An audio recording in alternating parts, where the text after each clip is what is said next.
Voting से एक दिन पहले महाराष्ट्र में कैश फॉर वोट पर सियासी संग्राम। होटल से 9 लाख कैश मिलने के बाद बीजेपी के महासचिव विनोद तावड़े पर एफआईआर। विनोद तावड़े ने कहा यह साजिश है। कैलाश मानसरोवर की यात्रा को फिर से शुरू करने को लेकर भारत और चीन के बीच हुई बातचीत। एस जयशंकर और चीनी विदेश मंत्री के बीच हुई बात। पिछले 5 साल से बंद है कैलाश मानसरोवर की यात्रा। यूक्रेन जंग के बीच रूस के राष्ट्रपति व्लादिमीर पुतिन जल्द करेंगे भारत का दौरा। पुतिन के भारत दौरे की तारीख का जल्द होगा ऐलान। लगातार जहरीली बनी हुई है दिल्ली एनसीआर की हवा। एनसीआर में एयर क्वालिटी इंडेक्स 500 के पार। दिल्ली सरकार ने केंद्र से की आर्टिफिशियल रेन करवाने की सिफारिश। यूपी के संभल में जामा मस्जिद के हरिहर मंदिर होने का दावा। हिंदू पक्ष याचिका पर जिला कोर्ट ने दिया सर्वे का ऑर्डर। 8 सदस्यीय टीम जामा मस्जिद पहुंच गई है। यूपी में उपचुनाव से ठीक पहले बुर्के पर विवाद। समाजवादी पार्टी ने चुनाव आयोग से की मांग। वोटिंग के दौरान ना हटाया जाए मुस्लिम महिलाओं का बुर्का। बीजेपी बोली समाजवादी पार्टी को सता रहा है हार का डर। यूपी उपचुनाव में ऑल इंडिया एमआईएम के नेताओं के विवादास्पद बोल। ओवैसी ने कहा जहर फैला रही है बीजेपी। शौकत अली बोले हम 2 मिनट की नमाज पढ़ लेंगे तो हल्ला मचा देंगे। सड़कें किसी के बाप की नहीं है। बटेंगे तो कटेंगे के समर्थन में उतरा संत समाज। वोट जिहाद के खिलाफ धर्म गुरुओं से की मुहिम चलाने की अपील। एक है तो सेफ है नारे का समर्थन किया संत समाज ने। पीएम मोदी से मुलाकात के बाद यूके के पीएम की बड़ी घोषणा। भारत और यूके के बीच फ्री ट्रेड एग्रीमेंट की अगले साल दोबारा होगी शुरुआत। समंदर में इंडियन कोस्ट गार्ड ने पाकिस्तान के चंगुल से 7 भारतीय मछुआरों को छुड़ाया। नो फिशिंग जोन से पकड़कर ले जा रही थी पाकिस्तानी मैरीटाइम एजेंसी की शिप।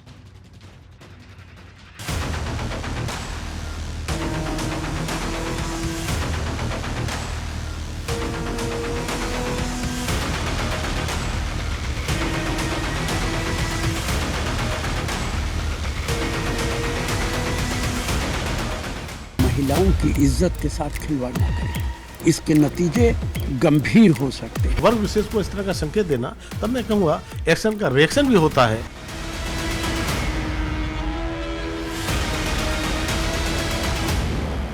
महाराज जी ने तो कहा कि आवाज दिल्ली तक पहुंचे, भारत के बॉर्डर तक पहुंचे, पर मैं कहना चाहता हूं कि अभी सभी महाराष्ट्र में हैं। आपकी आवाज महाराष्ट्र तक पहुंचे। मैं निवेदन करूंगा जाति पे गर्व करो, लेकिन सड़ी हुई जातिवादी मानसिकता से दूर हटकर सभी सनातनी एक हो जाओ।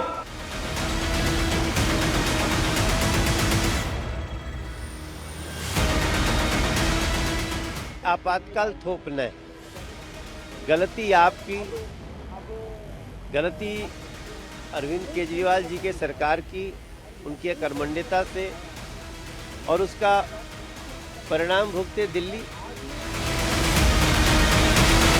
और रात के 8 बज रहे एक बहुत बड़ी खबर मिल रही है। जामा मस्जिद का सर्वे करने के लिए सर्वे की टीम पहुंच गई है। ये बहुत बड़ी खबर है। यूपी के संभल में जामा मस्जिद में सर्वे की टीम पहुंच गई है। थोड़ी देर पहले सर्वे के लिए टीम जामा मस्जिद पहुंच गई है और इस टीम के भी हरिहर मंदिर होने का दावा किया जा रहा है। संभल जिला के कोर्ट के आदेश, ये कोर्ट के ऑर्डर, ये तस्वीरें भी आ गई हैं। जामा मस्जिद सर्वे की टीम पहुंच गई है। सर्वे कराने वाली टीम वहां पर पहुंच गई है। मतलब काशी मथुरा के बाद अब जामा मस्जिद, संभल की जो जामा मस्जिद है वहां पर भी सर्वे करने वाली टीम पहुंची और अब बताया जा रहा है कि काम पूरा हो गया है। ये कोर्ट के ऑर्डर के बाद हो रहा है सब कुछ। ये बहुत बड़ी खबर मिल रही है। सर्वे कराने वाली टीम, पहले कोर्ट का ऑर्डर आया। संभल में जो जामा मस्जिद है, दरअसल इसको लेकर दावा किया जा रहा है। हिंदू पक्ष ने कोर्ट में याचिका दाखिल की जिसमें जामा मस्जिद का स्थान हरिहर मंदिर होने का दावा किया गया।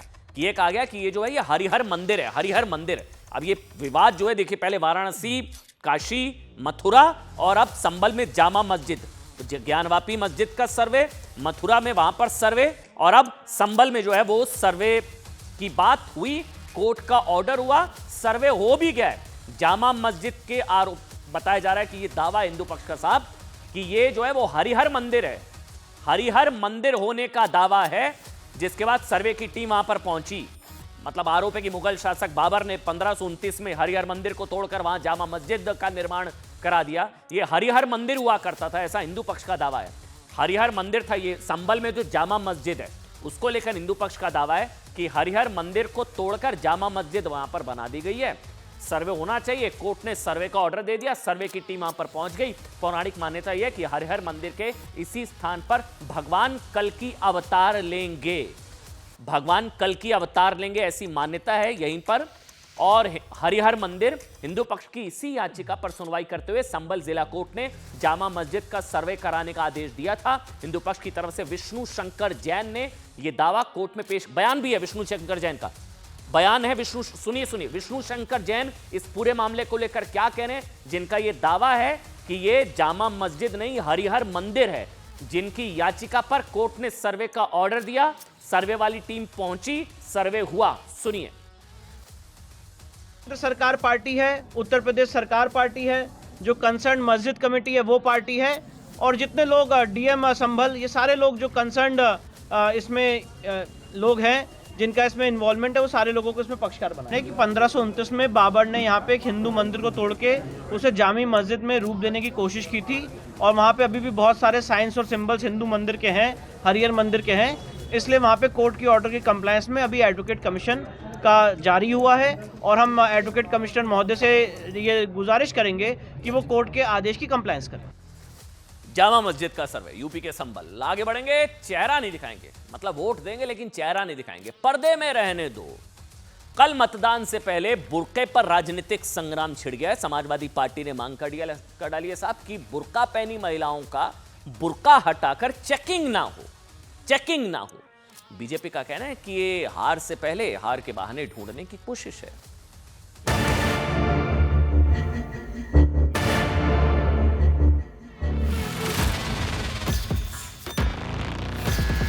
जो मुख्यमंत्री जी और भारतीय जनता पार्टी के लोग हैं वो राइट टू स्पीक नहीं करते हैं, ये ऐसा बोलते हैं जिससे फाइट टू स्पीक हो जाए। धर्म के नाम पर वोट जिहाद ना करें, बुर्का पहन करके, बुर्का खुलवा करके देखें।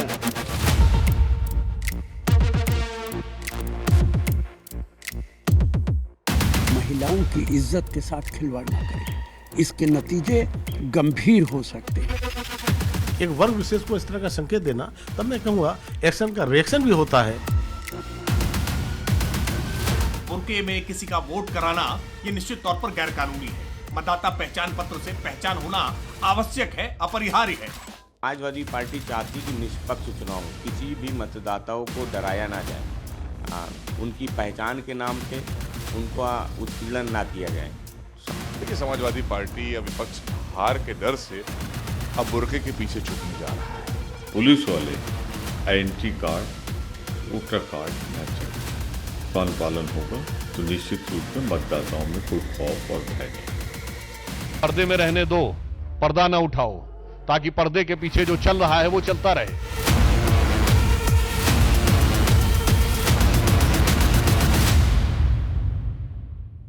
मतलब देखिए, चुनाव आयोग क्या मानता है कि चुनाव आयोग मानता है साहब कि निष्पक्ष चुनाव के लिए वोटर की पहचान बहुत जरूरी है।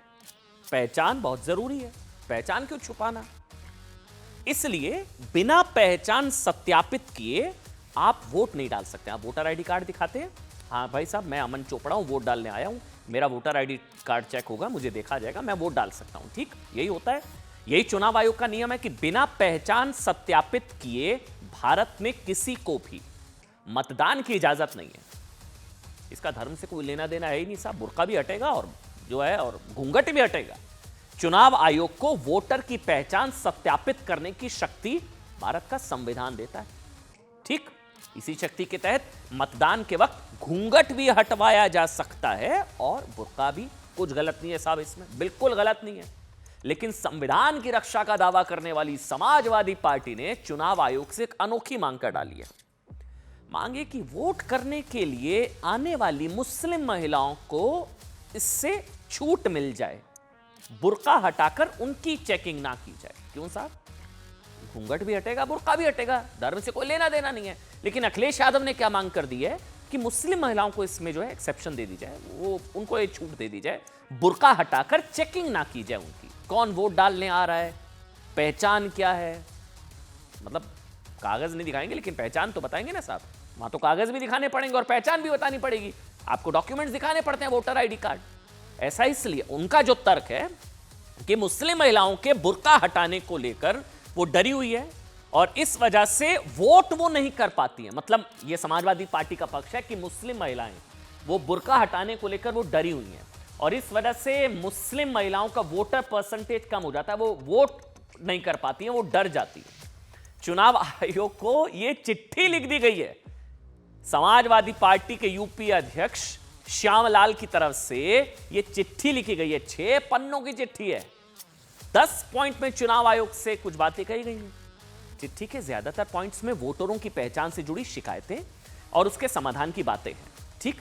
लेकिन इस चिट्ठी के पॉइंट 4 में जो बातें लिखी गई हैं उस पर विवाद है। दरअसल वो मैं आपको पहले बताता हूं।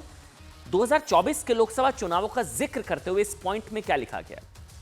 उसमें लिखा गया कि लोकसभा 2024 चुनाव में मतदान के दिन, या पढ़ सकते हैं साथ में, मतदान के दिन मतदान केंद्र पर सुरक्षा व्यवस्था के लिए मौजूद पुलिस कर्मियों ने पद और शक्ति का दुरुपयोग करते हुए समाजवादी पार्टी की समर्थक मुस्लिम महिला मतदाताओं की पहचान के बहाने उनका बुर्का नकाब उठाने की प्रक्रिया से महिलाओं को भयभीत किया।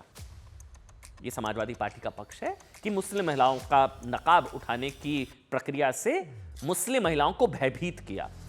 इस वजह से बड़ी संख्या में समाजवादी पार्टी की समर्थक मुस्लिम महिला मतदाता बिना वोट डाले वापस लौट गए। इससे चुनाव प्रभावित हुआ।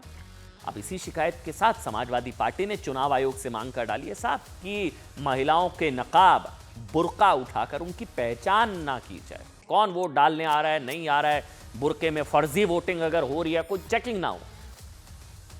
दूसरी ओर समाजवादी पार्टी की मांग पर बीजेपी ने कहा है कि फर्जी वोट बढ़ाने की कोशिश है। सुनिए साहब दोनों के पक्ष। पुलिस प्रशासन के लोग थे, वो बेवजह समाजवादी पार्टी के प्रत्याशी के समर्थकों को डरा धमका रहे थे। उस संदर्भ में भी चुनाव आयोग को अवगत कराया गया है। समाजवादी पार्टी चाहती कि निष्पक्ष चुनाव हो, किसी भी मतदाताओं को डराया ना जाए, उनकी पहचान के नाम पे उनको उत्पीड़न ना किया जाए। वर्ग विशेष को लुभाने के लिए चुनाव में मुझे लगता है कि ये सीधा इनका एक तरह से प्रयास है, लेकिन ये प्रयास सफल होने वाला नहीं है। ये मुस्लिम तुष्टीकरण की राजनीति करते करते इस हद तक जाके पहुंचेंगे। इस प्रकार का संकेत देना और चुनाव निष्पक्ष न होने की बजाय ये कैसे ये पहचान पत्र न देखे जाएं, फर्जीफिकेशन को बढ़ावा मिले। अनुरोध करूंगा इलेक्शन कमीशन से, सिर्फ 9 चुनाव है, आप गारंटी लीजिए कि ये चुनाव निष्पक्ष होंगे। समाजवादी पार्टी के तरफ से ये आशंका भी व्यक्त की गई है कि पर्दा नशीन महिलाओं के साथ उनके मतदान में किसी तरह की रुकावट ना हो। तो पिछले बाई इलेक्शन का अनुभव है जिसके आधार पर उन्होंने कहा होगा, धर्म के नाम पर वोट जिहाद ना करें, बुर्का पहन करके, बुर्का खुलवा करके देखें। अगर बुर्का खोलने का कोई विरोध करे उसका डट के विरोध करे, क्योंकि कानूनन ये सही है कि बुर्का उठा करके उनका चेहरा देखें। देखिए, समाजवादी पार्टी की मांग ऐसे समय में आई है जब पिछले कुछ चुनावों में ना बुर्के में फर्जी वोटिंग के केसेस आए हैं सामने। ऐसा नहीं है, केसेस आए, कई केसेस सामने आए। यूपी से लेकर बिहार तक बुर्के में फर्जी या ड्यूबियस मतदान के कई केसेस सामने आ चुके हैं। इसलिए बीजेपी आरोप लगा रही है साहब कि समाजवादी पार्टी फर्जी मतदान कराना चाहती है, वोट जिहाद कराना चाहती है, बुर्के की आड़ में वोट जिहाद, इसलिए ऐसी मांग कर रही है समाजवादी पार्टी। लेकिन समाजवादी पार्टी की वोटिंग के दौरान मुस्लिम महिलाओं का बुर्का ना हटाने की मांग के बीच कांग्रेस ने समर्थन, वो तो एक कदम आगे बढ़ गई कांग्रेस ने तो समर्थन कर दिया। कांग्रेस ने आरोप लगाया है कि मुसलमानों की वोटिंग रोकने के लिए पुलिस उनके पहचान पत्र जमा करा रही है। सुनिए। उत्तर प्रदेश में जिस तरह भारतीय जनता पार्टी की सरकार चुनाव करा रही है वो कोई चुनाव है ही नहीं। महिलाओं के नकाब को उतारा जाए या ना उतारा जाए, मेरी इत्तला है कि मुस्लिम कम्युनिटीज़ के आईडी, उनके आधार कार्ड पुलिस और प्रशासन जमा करवा रहा है ताकि वो वोट ही ना डाल सके। उनका नकाब तो तब हटेगा जब वो आईडी लेके वहाँ पोलिंग स्टेशन पे जाएंगी। पूरी तरह से दिग्भ्रमित है। संवैधानिक संस्थाओं पर इस प्रकार के प्रश्नवाचक चिन्ह लगाना उनका पुराना सगल रहा है। हम सब नियम कानून से चलेंगे, जो निर्वाचन आयोग के नियम हैं उसी नियमों के तहत मतदान में हम लोग भागीदार हिस्सादार बनेंगे। चलिए अब आपको बताते हैं कि बुर्के में वोट डालने और पहचान के लिए बुर्का हटाने को लेकर इतना विवाद क्यों है। मतलब तो इसके पीछे बड़ी वजह है कि हर चुनाव के दौरान ना बुर्के में फर्जी मतदान के आरोप लगे हैं। अच्छा, कई न्यूज़पेपर कटिंग्स है, मैं तो आपको कुछ तस्वीरें भी दिखाऊंगा।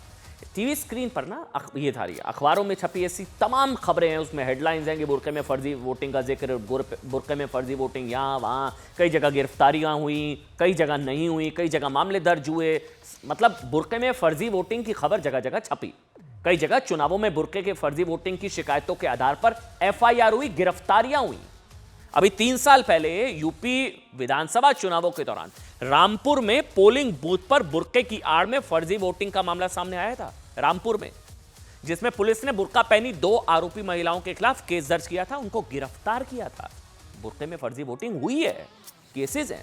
यही नहीं, आपको याद है लोकसभा चुनावों के दौरान बिहार से आई कुछ तस्वीरें, अगर आपको याद हो मैं दिखाता हूं तस्वीरें। ये देखिए वो तस्वीरें, अब ये तो तस्वीरें हैं ना, ये तो 20 मई 2024 को बिहार के दरभंगा में वोटिंग के दौरान पुलिस ने 4 लोगों को बुर्के में फर्जी वोटिंग के आरोप में गिरफ्तार किया था। गिरफ्तार किए गए लोगों में 3 महिलाएं थी जो बुर्का पहने हुई थी। पुलिस ने सभी को गिरफ्तार किया, थाने ले गई। बाद में क्या हुआ पता है? कुछ ही देर बाद थाने पर भीड़ ने हमला कर दिया। फर्जी वोट डालने के ये वो तस्वीरें थी, आरोपियों को छुड़ाने की कोशिश की, थाने पर धावा बोल दिया। पुलिस ने भीड़ को समझा बुझाकर भेज दिया, लेकिन फिर उसी रात अचानक उससे बड़ी भीड़ ने कथित रूप से वोट जिहाद की आरोपी बुर्के में जो महिलाएं आई थी फर्जी वोटिंग, उनको छुड़ाने के लिए उससे बड़ी भीड़ ने थाने पर हमला कर दिया। ये हुआ बुर्के में फर्जी वोटिंग। अखिलेश जी कह रहे, मतलब समाजवादी पार्टी कह रही है कि बुर्का जो है ना उठाया जाए, चेकिंग ना हो, सत्यापन ना हो पहचान का। फर्जी वोटिंग के आरोप में गिरफ्तार तीनों महिलाओं समेत सभी 4 लोगों को थाने से छुड़ाकर साथ ले गई। बाद में पुलिस ने इस मामले में 24 नामजद और 130 लोगों के खिलाफ केस दर्ज किया था। यानी ये सही बात है साहब कि चुनावों में बुर्के में फर्जी वोटिंग के आरोप लगते हैं और कई बार आरोप सही भी साबित होते हैं, पहली बार नहीं है। 2024 लोकसभा चुनाव की एक और तस्वीर दिखाते हैं, दिखाइए। हाँ, ये वो तस्वीर, ये वीडियो तब का है, हैदराबाद, याद है? वोटिंग के दौरान बीजेपी की कैंडिडेट माधवी लता का मुस्लिम महिलाओं का बुर्का उठाकर वोटर आईडी कार्ड दूसरे पहचान पत्र से मिलान करने की वजह से विवादों में आई थी। वैसे इनका काम नहीं है, ये ड्यूटी जिनकी होती है उनको करना है, ये कोई कैंडिडेट नहीं कर सकता है। इसके लिए पुलिस ने माधवी लता पर एफआईआर दर्ज की थी। इसी के बाद सवाल उठा था कि क्या कोई उम्मीदवार किसी मतदाता के पहचान पत्र की जांच कर सकता है या नहीं। अब आपको बताते हैं कि मतदाता की पहचान के लिए चुनाव आयोग के नियम क्या है। वो तो जरूरी है, नियम तो सबको मानने पड़ेंगे, संविधान से ऊपर तो कोई नहीं है ना साहब। चुनाव आयोग कहता है कि मतदाता के पहचान पत्र की जांच का अधिकार मतदान केंद्र के अंदर तैनात कर्मचारियों को है और पार्टी के पोलिंग एजेंट गड़बड़ी की आशंका पर शिकायत कर सकते हैं। यहां तक कि केंद्र के बाहर तैनात पुलिस कर्मियों को भी पहचान पत्र की जांच का कोई अधिकार नहीं है। लेकिन चुनावों में फर्जी वोटिंग की बढ़ती शिकायतों के बाद आयोग ने इसको लेकर कड़े नियम बनाए और कड़े कर दिए, जिसके तहत बुर्का या घूंघट, देखिए धर्म से कोई लेना देना नहीं है साहब, आप चेहरा छुपाकर आप नहीं वोट, आपको बताना पड़ेगा, दिखाना पड़ेगा, पहचान सत्यापन जरूरी है। बुर्का और घूंघट में मतदान करने पहुंची महिलाओं की पहचान के लिए महिला कर्मचारियों को तैनात करने के ऑर्डर दिए गए, जो बुर्का या घूंघट उठाकर महिला मतदाता की पहचान करने में पीठासीन अधिकारियों की मदद करेंगी। कुछ मुस्लिम महिलाएं कहती हैं कि बुर्का हटाने की बजाय सिर्फ आधार कार्ड या वोटर आईडी कार्ड देखकर उन्हें मतदान करने की मंजूरी मिलनी चाहिए। लेकिन सवाल है कि चेहरा देखे बिना ये कैसे इंश्योर होगा कि जो मतदान करने वाली महिला है और जो पहचान पत्र में है दोनों एक महिला हैं। इसलिए विवाद इसको लेकर खड़ा हो गया है। वैसे बुर्के के अलावा सवाल ये भी है कि हेट स्पीच के आरोपी चुनाव में कुछ पार्टियों के लिए हीरो क्यों बन गए और क्यों कई नेता भड़काऊ मौलानाओं के आगे हाजिरी लगा रहे हैं। ये सवाल इंडिया अलायंस में शामिल समाजवादी पार्टी के नेता अबू आसिम आजमी की हेट स्पीच के आरोपी अजहरी मौलाना सलमान अजहरी से मुलाकात को लेकर है। ये वही सलमान अजहरी है जिस पर हिंदुओं के खिलाफ हेट स्पीच के आरोप लगे थे और पुलिस ने इसे 2 समुदायों के बीच नफरत फैलाने और भड़काऊ भाषण देने के आरोप में गिरफ्तार किया था। वो वीडियो आपको दिखाते हैं। ये जो आपको नजर आ रहा है मुफ्ती सलमान अजहरी, इससे मिलते हुए अबू आसिम आजमी। इन्हीं सलमान अजहरी से अबू आसिम आजमी की मुलाकात के वीडियो बीजेपी ने सोशल मीडिया पर पोस्ट किए। इस वीडियो में ध्यान से सुनिएगा, अबू आसिम आजमी जिस मुफ्ती सलमान अजहरी से समर्थन मांग रहे हैं, इन अजहरी के जहरीले भाषणों की वजह से इन्हें गिरफ्तार किया जा चुका है, भड़काऊ भाषणों की वजह से। वो कह रहे हैं, अबू आसिम आजमी कह रहे हैं कि अगर उनकी पार्टी सरकार में आई तो रसूल के गुस्ताखों के खिलाफ यूएपीए कानून लगे, ऐसी कोशिश की जाएगी। सुनाते हैं आपको। कई दिनों से सोच रहा था कि आपसे मुलाकात करूं, जब आपके तो केसेस हुए तो हम लोग बहुत फिक्रमंद थे और आप आए तो मुझे मुलाकात करने को बहुत दिल था, और अभी इलेक्शन भी है। जी जी, तो मैं तो खासतौर से अभी तो आया कि आप मुझे दुआ कीजिए कि मैं इस इलेक्शन में चौथी बार लड़ रहा हूँ इलेक्शन। अच्छा। और इस इलेक्शन में मुझे कामयाबी मिली क्योंकि मेरे यहाँ 1,90,000 मुस्लिम वोट है और 5 लोग लड़ने वाले हैं, और 1,50,000 वोट है, नाम उसको एक लड़ने वाला है। अगर वोटों का बंटवारा होगा तो मेरे यहाँ फिर ये नफरत वाले बीजेपी के लोग जो मुसलमानों के साथ बार बार करते और आपके साथ जिन्होंने किया ही, तो ये लोग चुन के नहीं आना चाहिए। तो मैं आपसे दुआ करा हूँ। बिल्कुल, अल्लाह ताला कामयाबी अता फरमाए। आप जिस तरह से सियासत में आगे बढ़ रहे हैं, यहाँ पहले से भी आपका रिकॉर्ड है, आप सिटिंग एमएलए रहे, लेकिन कासिम भाई मैं आपके सामने खुल करके इजहार भी करता हूँ कि हमारा नेताओं से या लीडरों से कोई दूसरा मुतालबा नहीं होता, ना ही कोई लेन देन के मामला होते हैं, समझ रहे होंगे। हुजूर पाक सल्लल्लाहु अलैहि वसल्लम की इज्जत, उस पर कोई उंगली ना उठाए, कभी गुस्ताखी ना हो। मतलब आप सोचिए, जिसके साथ बैठे हैं इस वक्त अबू आसिम आजमी, इनको गिरफ्तार किया जा चुका है भड़काऊ भाषण के मामले में। इसके अलावा अबू आसिम आजमी ने हिंदुओं के खिलाफ हेट स्पीच देने के आरोपी सलमान अजहरी की तरफदारी करते हुए कहा कि गुजरात पुलिस ने उसे झूठे आरोप में बंद कर दिया। अबू आसिम आजमी ने सलमान अजहरी के उस वीडियो को भी फेक बताया जिसमें अजहरी पर हिंदुओं के खिलाफ हेट स्पीच देने के आरोप लगे थे। वो तस्वीरें भी हम आपको दिखाएंगे, घटना करीब 9 महीने पहले की है ये। अच्छा, तस्वीर भी है इस वक्त आपके सामने, जब सलमान अजहरी को गुजरात पुलिस ने गिरफ्तार किया था। ये वो सलमान अजहरी जिसके साथ अबू आसिम आजमी बैठे हुए हैं और वोट के लिए अपील कर रहे हैं, जिसे बीजेपी वोट जिहाद बता रही है, इसको गिरफ्तार किया था। गिरफ्तारी के, अच्छा ये 2 तस्वीरें इसको देखिएगा, जिसके साथ अबू आसिम आजमी बैठ रहे हैं, इसको गिरफ्तार किया है भड़काऊ भाषण के मामले में 9 महीने पहले। गिरफ्तारी के विरोध में उसके समर्थकों ने थाने का घेराव किया था। हालात यहां तक हो गए थे कि अजहरी को गिरफ्तार करके ले जाने के लिए पुलिस को हंगामा कर रहे लोगों पर लाठी चार्ज करना पड़ा था। इस वीडियो पर बीजेपी का आरोप है कि यह वोट जिहाद का एक बड़ा सबूत है। वहीं अबू आसिम आजमी ने कहा कि साहब सलमान अजहरी तो संविधान की रक्षा कर रहे हैं और उनसे मुलाकात में गलत क्या है, सुनिए। समाजवादी पार्टी के सर्वे सर्वा अबू आजमी जो उद्धव जी के घर गए थे, जो एमवीए का हिस्सा है, वो मुफ्ती सलमान से दुआ ले रहे हैं, उनसे आशीर्वाद ले रहे हैं, उनसे ब्लेसिंग्स ले रहे हैं कि हमें जिताइए। ये वही मुफ्ती सलमान है जो कहता है कि गजवाए हिंद होगा। ये वही मुफ्ती सलमान है जिसको गिरफ्तार किया गया था हेट स्पीच के लिए। उनके समर्थन की अपेक्षा एमवीए कर रहा है। सोचिए, ये वही एमवीए है जिसमें उद्धव ठाकरे भी है। उद्धव ठाकरे जी, आप उद्धव भाईजान बन चुके हो और वोट बैंक की दुकान ऐसे चल रही है कि बाला साहब ठाकरे जी के सारे विचारों को आपने त्याग दिया। बिल्कुल नहीं, बिल्कुल नहीं। मैं इससे भी उनसे मिलता हूं जो लोग इस देश के संविधान की रक्षा करने में लगे हुए हैं, जो लोग चाहते हैं देश में हिंदू मुस्लिम सिख ईसाई की एकता रहे, जो लोग चाहते हैं देश के अंदर बंटवारा करने वालों को वोट नहीं मिले, उनके साथ मिलता हूं मैं। जब इनका एमपी ये कहता है कि 400 पार हमको कर दो तो हम देश के संविधान को बदल देंगे, तो फिर मैं सज्जाद नुमानी जैसे लोगों को खड़ा करता हूं कि आप खड़े हो जाइए मौलाना साहब और बोलिए कि देश का संविधान जिंदा रहेगा तो हम लोग यहाँ रहेंगे। वो हमारी तादाद कितनी है? 15%। हम हिंदुओं के साथ मिलकर काम कर रहे हैं। अबू आसिम आजमी कह रहे हैं कि अजहरी साहब जो है ना, ये संविधान की रक्षा, ये गजवा हिंद लाना चाह रहे थे, जिनको गिरफ्तार किया गया, गजवा हिंद।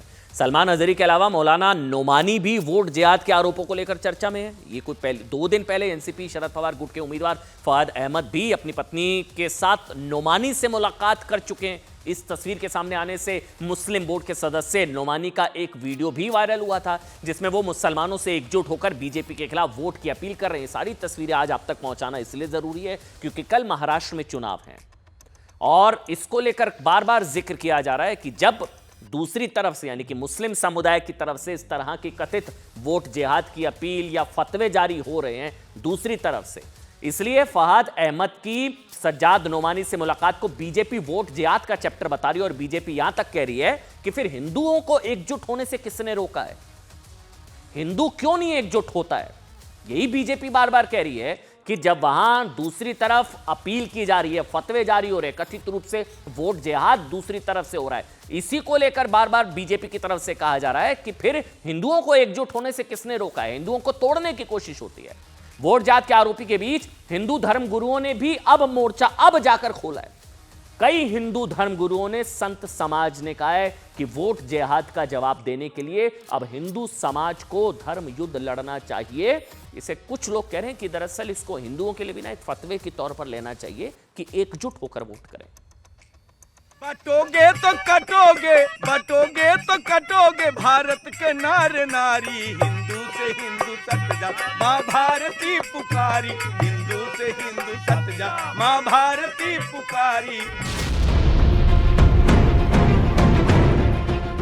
कि बटोगे तो कटोगे, एक रहोगे तो नेक रहोगे। अगर हम बटेंगे तो बांटने वाले महफिल सजाएंगे। कि दुर्बल रहना अपराध है। हम अगर दुर्बल है, असंगठित है, तो उसका मतलब हम अत्याचार को निमंत्रण दे रहे हैं। सबकी चिंता करने वाली यदि कोई राजनीतिक पार्टी है तो भारतीय जनता पार्टी है।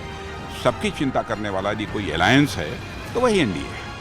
शिवाजी महाराज के रास्ते पर चलने वाली सरकार चाहिए या औरंगजेब प्लान क्लब की सरकार चाहिए? एक है तो सेफ है। योगी आदित्यनाथ का नारा अब बीजेपी और आरएसएस का नारा बन चुका है। बीजेपी की टॉप लीडरशिप एक साथ एक सुर में सभी हिंदुओं को एकजुट रहने का संदेश दे रही है। जातियों में बटे हिंदुओं को एकजुट करने के लिए बीजेपी का यह सबसे बड़ा हिंदू जनजागरण अभियान बताया जा रहा है। इस महाअभियान को नई ताकत और नई ऊर्जा देने के लिए अब देश भर के साधु संत आगे आ चुके हैं। देश के कई प्रमुख साधु संतों ने पीएम मोदी के नारे का समर्थन करते हुए वीडियो संदेश जारी किया है। साधु संतों ने अपने वीडियो संदेश में सनातन के लिए बीजेपी के पक्ष में मतदान करने की अपील की है। इन साधु संतों का कहना है कि देश में मुस्लिम धर्मगुरु हिंदुत्व विरोधी सरकारों के लिए वोट देने की अपील कर रहे हैं। ऐसी परिस्थितियों में हिंदू समाज को भी एकजुट होकर हिंदुत्ववादी सरकारों के समर्थन में वोट करना चाहिए। वहां पर मुल्ले, मौलवी, मदरसा लगातार ये प्रयास कर रही है कि हिंदुत्ववादी विचारधारा के लोग चुनाव न जीतें, राष्ट्र विरोधी चुनाव जीते। इसके नाते हिंदू धर्मगुरुओं को आगे आना पड़ा है। जिस प्रकार अगर मुस्लिम समाज एकजुट होकर हिंदू विरोध में वोट अपने देता है, तो मैं भी अपने हिंदू समाज से ये अपील करना चाहूंगा कि आप लोग भी एकजुट होकर हमारे हिंदू समर्थक जो दल हैं उनको समर्थन दें। जैसे मुसलमान एक होकर के वोट जिहाद करते हैं, वोट जिहाद उनका होता है, वो अपने ही एक विशेष पार्टी को देते हैं, एक विशेष जाति को देते हैं, तो उसी तरह से हमारे हिंदुओं में भी ये संगठन होना चाहिए। मैं समस्त सनातनी समाज से अपील करूंगा कि वो भारतीय जनता पार्टी के पक्ष में वोट कर। तो हम भी अपने हिंदुओं से अपील करते हैं कि जो सरकार हिंदुत्ववादी सरकार हो, सनातन के लिए कार्य करे, हम भी एकजुट होकर उसी के लिए वोट करें। घोर निंदा करता हूं जो मौलाना साहब ने वहां पे जो घोषणा किया है वो देशद्रोह में आता है। एक तरफा वोट की अपील दोनों तरफ से हो रही है। महाराष्ट्र के चुनाव में मौलाना सज्जाद नोमानी का एक और वीडियो सोशल मीडिया पर वायरल हो रहा है, जिसमें वो बीजेपी को सपोर्ट करने वाले मुसलमानों का हुक्का पानी बंद करने की अपील कर रहे हैं। वहीं बीजेपी ने मौलाना के इस बयान के खिलाफ चुनाव आयोग में शिकायत की है। मुझे मालूम है लोकसभा के इलेक्शन में आपके कुछ लोगों ने बीजेपी का साथ दिया था। ऐसे लोगों का हुक्का पानी बंद होना चाहिए, ऐसे लोगों का सोशल बाइकआउट होना चाहिए। राहुल गांधी कांग्रेस और उद्धव ठाकरे सेना के नेता मौलाना सज्जाद नुमानी के सामने घुटने टेक रहे थे मुस्लिम वोटों के लिए। वोट जिहाद जिंदाबाद ये एमवीए का नारा बन चुका है। नोमानी के इसी बयान के बाद साधु संत भी हिंदुओं को एकजुट होकर वोट करने की अपील कर रहे हैं। दिल्ली में हुए सनातन धर्म संसद में खुद द्वारका पीठ के शंकराचार्य ने मंच से जातियों में बटे हिंदुओं को एक होने की अपील की थी। धर्मावलंबियों को, समस्त हिंदुओं को एक हो जाना चाहिए। सारे मतभेद भुला करके एक हो जाना चाहिए। दलगत राजनीति से ऊपर उठ करके एक होना चाहिए। सनातन धर्म संसद में आए कई जाने माने साधु संतों के भाषणों में पीएम मोदी और सीएम योगी के उसी नारे का भाव देखने को मिला जो इन दिनों महाराष्ट्र और झारखंड में गूंज रहा है। महाराज जी ने तो कहा कि आवाज दिल्ली तक पहुंचे, भारत के बॉर्डर तक पहुंचे, पर मैं कहना चाहता हूं कि अभी सभी महाराष्ट्र में हैं, आपकी आवाज महाराष्ट्र तक पहुंचे। मैं निवेदन करूंगा, जाति पे गर्व करो, लेकिन सड़ी हुई जातिवादी मानसिकता से दूर हटकर सभी सनातनी एक हो जाओ, संतों के साथ कंधा से कंधा मिलाकर चलो। काम करोगे जो तुमको लिखित दे देंगे कि यदि हम सत्ता पर जाते हैं तो हम गौ माता के प्राण और प्रतिष्ठा की रक्षा करेंगे। बोलो सही है? षड्यंत्रकारी हैं, जो सनातन के विरोधी हैं, जो देश विरोधी हैं, उनको मैं सरकार से मांग करता हूं, उनको आजीवन, ठाकुर जी, आजीवन वोट के अधिकार से वंचित कर दिया जाए। अरे दूर करा धरती से जाति का बीमारी, हिंदू से हिंदू सट जा, माँ भारती पुकारी, हिंदू से हिंदू सट जा, माँ भारती पुकारी, हिंदू से हिंदू सट जा। आगे बढ़ेंगे आज की एक और बड़ी खबर, कैश कांड। मतदान से पहले कैश कांड पर कोहराम मच गया है, राजनीतिक घमासान।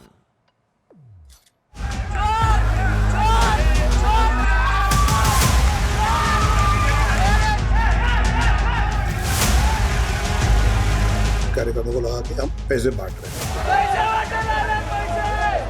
चुनाव आयोग उसके इंक्वायरी करे, पुलिस इंक्वायरी करे, सीसीटीवी फुटेज ले ले। नरेंद्र मोदी जी इस देश के प्रधानमंत्री, वो पूछे विनोद तावड़े से कि बोरों में भर भर कर पैसा लाद कर क्या कर रहे थे? पर्दे में रहने दो, पर्दा न उठाओ, ताकि पर्दे के पीछे जो चल रहा है वो चलता रहे। भाजप, शिंदे आणि अजित पवारांचा नोट जिहाद आहे का? बांटेंगे और जीतेंगे, बांटेंगे, पैसा बांटेंगे और जीतेंगे। इसके कुछ 100 करोड़ सदस्य है पूरी दुनिया में, उसका जनरल सेक्रेटरी 100, 200, 500 रुपए बांट रहा है। विनोद तावड़े जैसे इतने बड़े नेता रंगे हाथों पकड़े गए, अभी हमें देखना है कि उन्हें अरेस्ट होती है, उन पर एप्रोप्रिएट कार्रवाई होती है या नहीं होती। No arrest, no action from the election commission. यहाँ पे जो भी हुआ, जो इलीगल हुआ, उसके ऊपर हम एफआईआर कर रहे हैं। विनोद तावड़े जी रहने को विले पार्ले मुंबई में है, 60 किलोमीटर दूर वसई विरार, क्या कर रहे हैं चुनाव प्रचार बंद होने के बाद भी?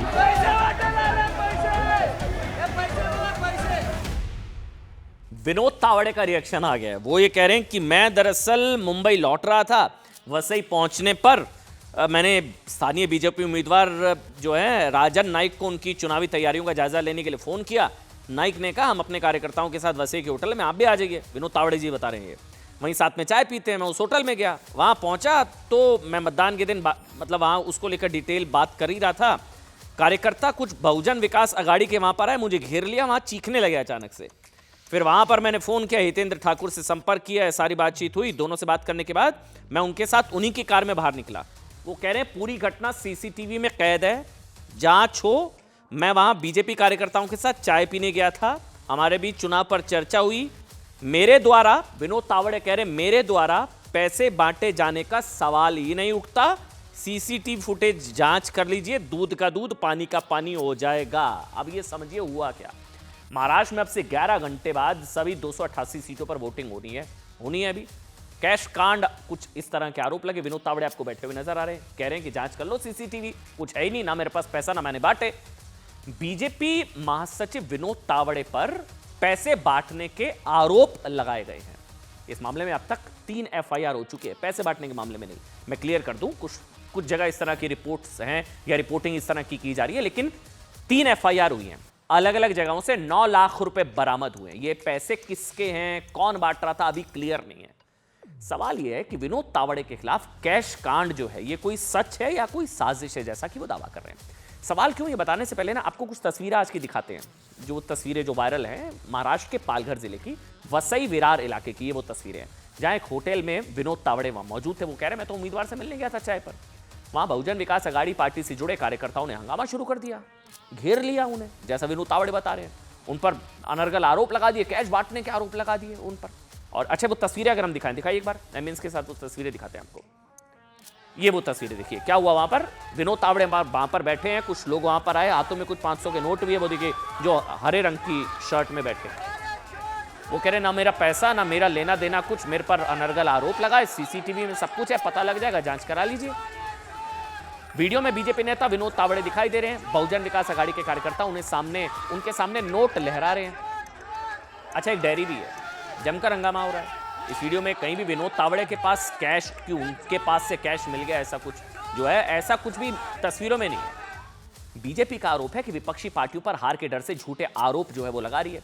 वहीं विरोध प्रदर्शन कर रहे बहुजन विकास अघाड़ी का आरोप है कि आज विनोद तावड़े, अच्छा पता नहीं फिगर आ गई है 5 करोड़, कहाँ है 5 करोड़ अभी पता नहीं, लेकिन 5 करोड़ पकड़े गए, होटल में लेकर पहुंचे। उनके साथ नाला सोपारा सीट से बीजेपी उम्मीदवार राजन नाइक और दूसरे कार्यकर्ता भी थे।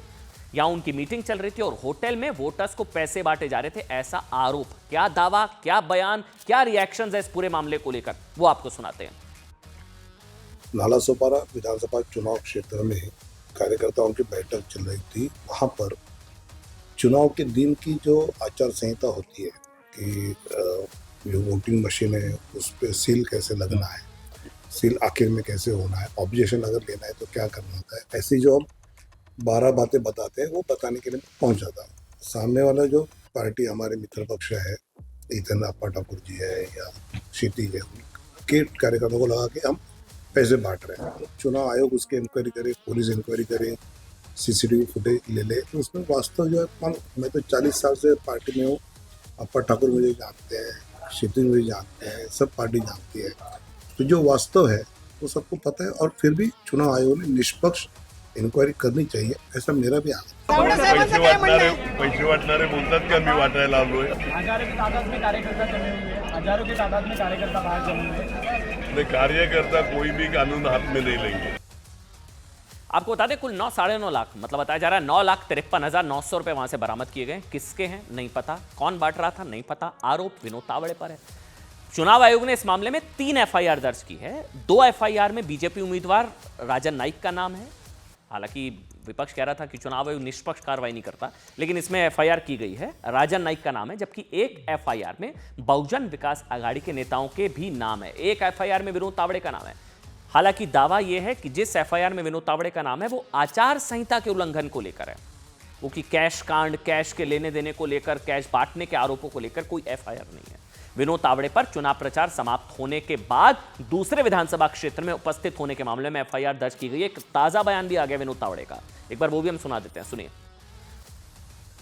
आज मैं वहां से गुजरते समय फोन करके पूछा कैसे चल रहा है। मुझे राजन नाइक उम्मीदवार ने कहा कि हम सब बैठे हैं, आप चाय पीने आ जाओ। मैं चाय पीने गया और 200-250 बूथ प्रमुख थे, तो हितेंद्र ठाकुर जी और उनके बेटे को लगा कि मैं पैसे बांटने आया हूं। वो 200-250 कार्यकर्ता उनके आए, चिल्लाने लगे, हंगामा हो गया।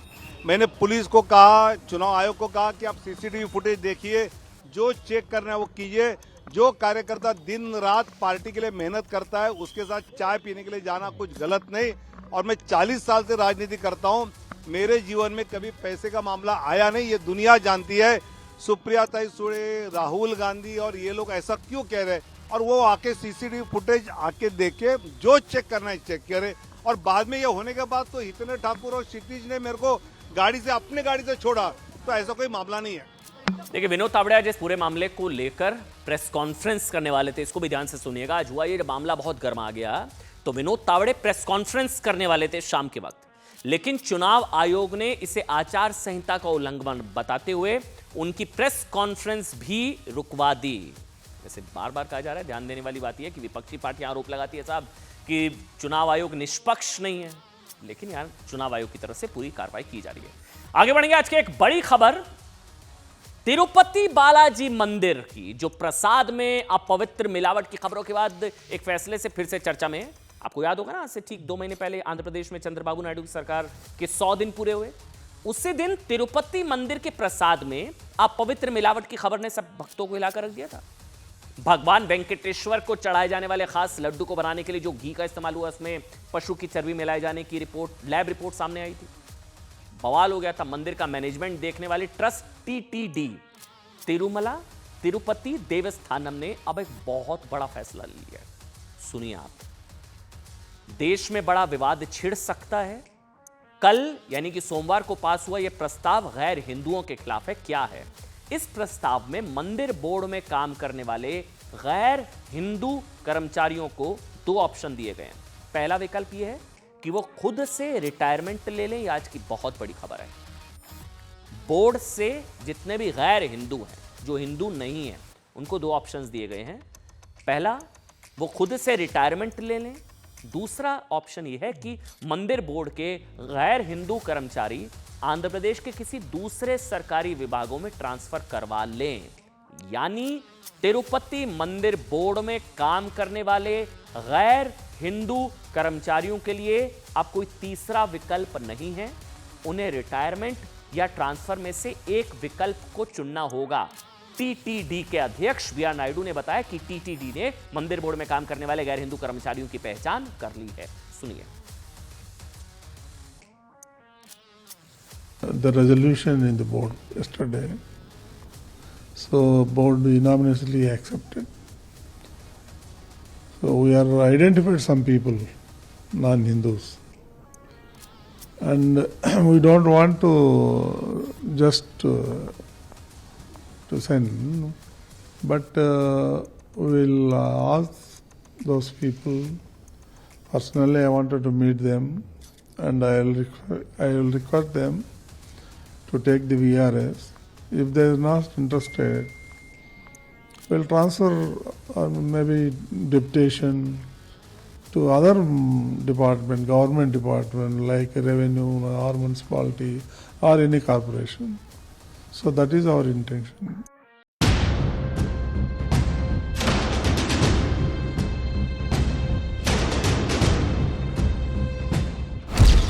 मालेगांव वोट जिहाद का दुबई कनेक्शन।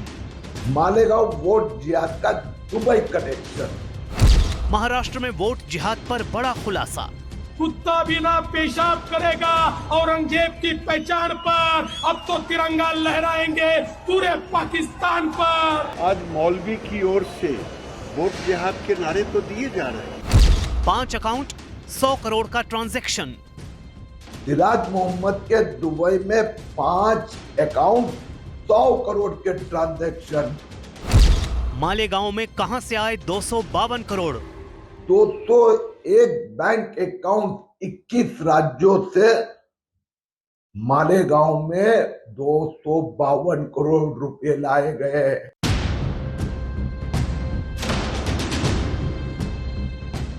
महाराष्ट्र की 288 विधानसभा सीटों पर कुछ घंटों बाद वोटिंग होनी है, लेकिन इससे पहले कथित मालेगांव वोट जिहाद को लेकर बड़ा खुलासा हुआ है। बीजेपी नेता किरीट सोमैया का दावा है कि वोट जिहाद के मास्टरमाइंड सिराज अहमद के दुबई में 5 अकाउंट थे, जिनसे करीब 100 करोड़ के ट्रांजैक्शन भारत के बैंक अकाउंट्स में किए गए। देश भर के 21 राज्यों के 201 बैंक अकाउंट से मालेगांव में करीब 252 करोड़ रुपए लाए गए, जिसमें से 37 करोड़ 88 लाख रुपए सिराज अहमद ने अपने दोस्त सलमान सलीम मिर्जा के खाते में डाले, जबकि करीब 200 करोड़ रुपए उसने वोट जिहाद के एजेंट्स को बांटे। 100 करोड़ के ट्रांजैक्शन देश भर के 201 बैंक अकाउंट 21 राज्यों से मालेगांव में 252 करोड़ रुपए लाए गए। सिराज मोहम्मद ने इसमें से 37 करोड़ 88 लाख 51,898 रुपए अपने मित्र सलमान सलीम मिर्जा के खाते में और 200 करोड़ रुपए वोट जिहाद के एजेंट को बांटे गए। किरीट सोमैया के वोट जिहाद के आरोपों से न सिर्फ महाराष्ट्र बल्कि पूरे देश की सियासत में हड़कंप मचा हुआ है। इस बात को लेकर बहस तेज हो गई है कि मालेगांव में वोट जिहाद के आरोपों का सच क्या है। किरीट सोमैया ने 7 नवंबर को मालेगांव छावनी पुलिस स्टेशन में FIR दर्ज कराई थी। इसके बाद इस मामले की जांच शुरू की गई और मालेगांव पुलिस ने मास्टरमाइंड सिराज अहमद समेत एक और आरोपी को गिरफ्तार किया है। वहीं ईडी ने पीएमएलए एक्ट के तहत इस मामले में महाराष्ट्र के मालेगांव, नासिक और मुंबई समेत गुजरात के अहमदाबाद और सूरत में 23 ठिकानों पर छापेमारी की है। आरोप है कि फर्जी दस्तावेजों और फेक केवाईसी के जरिए बड़े पैमाने पर बैंक खाते खोले गए थे, जिससे करोड़ों रुपए का लेन देन किया गया। आरोप है कि सिराज अहमद की व्यक्ति ने इन सभी युवकों को नौकरी का लालच देकर इनसे कागजात मंगवाए और उनके जरिए 12 फर्जी बैंक खाते खुलवाए। इन युवकों में से एक जयेश ने जब अपने खाते को चेक किया तो उसे पता चला कि उसके खाते में 14 करोड़ रुपए से अधिक का लेन देन हुआ है, जिसके बाद उसने पहले बैंक को शिकायत की और जब बैंक ने कोई कार्यवाही नहीं की तो उसने थाने में केस दर्ज करा दिया।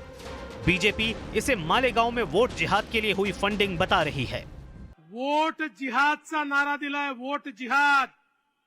आणि वोट जिहाद के सिपासलार कोण आहे तुम्ही ऐकलाय? आणि या वोट जिहाद करता हे त्या उलेमांचे तलवे चाटतायत आणि या ठिकाणी सांगतायत दंगेखोरांना आम्ही सोडून देऊ। जर या ठिकाणी वोट जिहाद होणार असेल तर माझं तुम्हाला आव्हान आहे, आता मतांचं धर्मयुद्ध हे आपल्याला देखील लढावं लागेल।